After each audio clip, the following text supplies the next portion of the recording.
काका इधर आना नहीं हुआ, मैंने चारपाई पर बैठते हुए उत्तर दिया। कुछ देर में शांति से हम लोग बैठे रहे, फिर इधर उधर देखा, मछिया ही नज़र आई, न तो भट्टी कहीं नज़र नहीं आ रही। मैंने पूछा, क्या आजकल काका काम नहीं करते?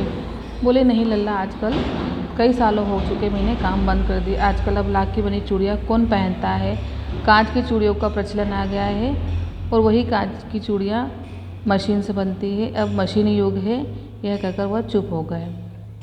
खेत भी आजकल तो मशीन से जोते जाते हैं, फिर जो कांच की चूड़ियों में सुंदरता होती है वह लाख की चूड़ियों में कहाँ संभव है। ऐसा कहकर काका चुप हो जाते हैं। लेकिन काका, कांच तो बड़ा ही खतरनाक होता है, मैंने कहा, वह जल्दी टूट जाता है, नाजुक तो होता ही है। कहते कहते उन्हें खांसी आ गई और बहुत देर तक खांसते रहे। मुझे लगा शायद उन्हें दमा हो गया है। उनका शरीर भी ढल चुका था, हाथ पैरों पर नसें उभर आई थी। जाने अनजाने वह मेरी बात को समझ गए थे और कहने लगे, नहीं नहीं, मुझे दमा नहीं है, मौसम की खांसी है, 2-4 दिन में ठीक हो जाएगी। मैं चुप रहा।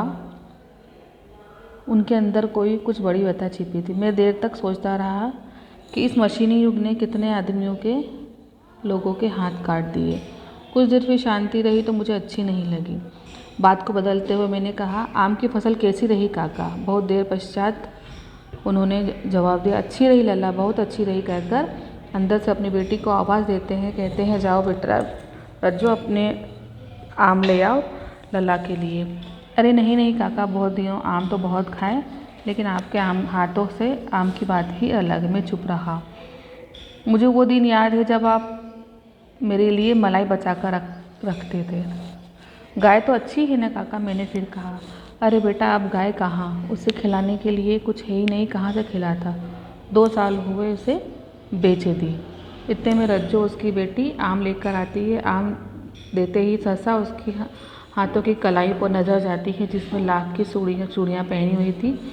गोरे गोरे सुंदर हाथों में रंग बिरंगी लाख की चूड़ियों कितनी सुंदर लगती है। काका भाप गए थे इस बात को।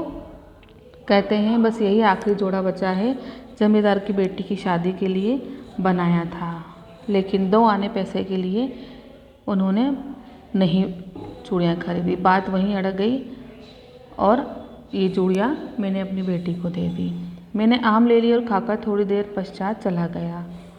और मुझे आज भी याद है, उसका व्यक्तित्व कांच की चूड़ियों जैसा न था जो आसानी से टूट जाए।